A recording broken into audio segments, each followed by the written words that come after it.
Hello बच्चों, आज मैं आप सभी को फ्यूचर परफेक्ट कॉन्टिन्यूअस बताऊंगी। फ्यूचर परफेक्ट कॉन्टिन्यूअस को हम पहचानेंगे कैसे। किस टेंस के हिंदी वाक्यों के अंत में रहा होगा, रही होगी, रहे होंगे।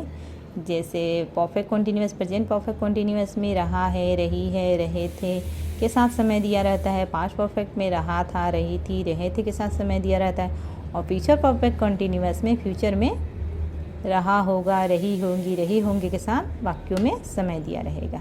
और उसे बनाएंगे हम कैसे कि सब्जेक्ट लिखेंगे। सबसे पहले सब्जेक्ट विल शैल के बाद हैव बीन, वर्ब का पहला रूप लिख के आईएनजी, सिंस फॉर, अनिश्चित समय के लिए सिंस, निश्चित समय के लिए फॉर लगाएंगे। उसके बाद ऑब्जेक्ट लिखेंगे। अफर्मेटिव सेंटेंस से मैं आपको बता रही हूँ। राहुल 3 घंटे से पुस्तक पढ़ रहा होगा। तो जो भी फ्यूचर में जो भी टाइम है उससे 3 घंटे पहले से है पढ़ रहा होगा, तो ये निश्चित समय है, तो हम इसमें फॉर का प्रयोग करेंगे। Rahul will have been reading a book for 3 hours।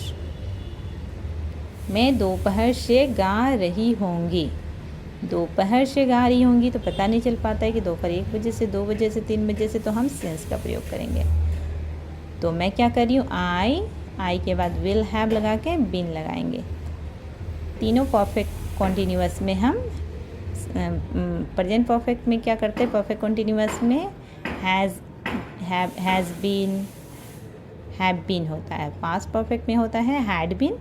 और फ्यूचर में हम तीनों फॉर्म के साथ, तीनों पर्सन के साथ हैड बीन का प्रयोग करते हैं। I will have been singing since noon. Shweta 2 घंटे से मेरा इंतज़ार कर रही होगी। श्वेता विल हैव बीन 2 घंटे से है वेटिंग फॉर मी, मेरा इंतज़ार करिए तो waiting for me 2 hours, for 2 hours। माँ सुबह से खाना बना रही होगी। माँ क्या करिए, सुबह से खाना बना रही होगी। तो निश्चित समय नहीं है तो हम सिंस का प्रयोग करेंगे। सुबह कितने बजे से बना रही हो पता नहीं चल पा रहा है। तो mother will have been cooking food since morning. कुछ निगेटिव सेंटेंसेस मैं आपको बताती हूँ। तो निगेटिव सेंटेंस में क्या होता है कि विल, शैल और हैव बीन के बीच में, विल, शैल और हैव बीन के बीच में हम नॉट का प्रयोग करते हैं। तो सब्जेक्ट लिख के विल, शैल लिखेंगे, उसके बाद नॉट लिखेंगे, उसके बाद हैव बीन लगाएंगे और वर्ब का पहला रूप लिख के आईएनजी और सिंस फॉर का उसी तरह प्रयोग करेंगे। उसके बाद ऑब्जेक्ट लिखेंगे।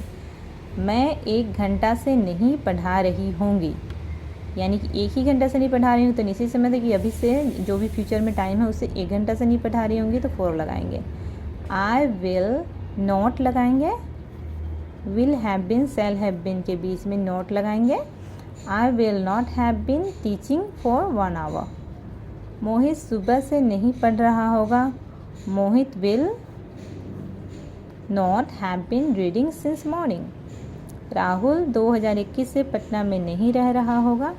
Rahul will not have been living in Patna since 2021। 21 से तो रह रहा है, पर कब से रह रहा है 21 से ये पता नहीं चल पा रहा है, इसलिए हमें यहाँ पे सिंस लगाया।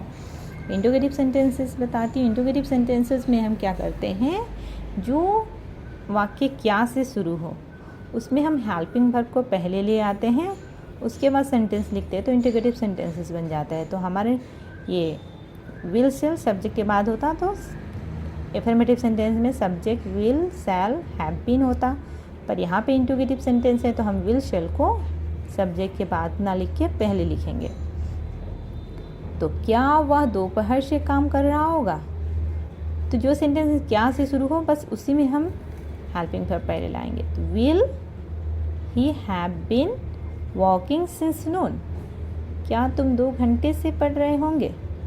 Will you have been reading for 2 hours। अगर आपको मेरी वीडियो समझ आई हो, फ्यूचर परफेक्ट कॉन्टिन्यूअस अंतिम टेंस समझ आई हो तो प्लीज़ इसे लाइक, शेयर, सब्सक्राइब जरूर करें।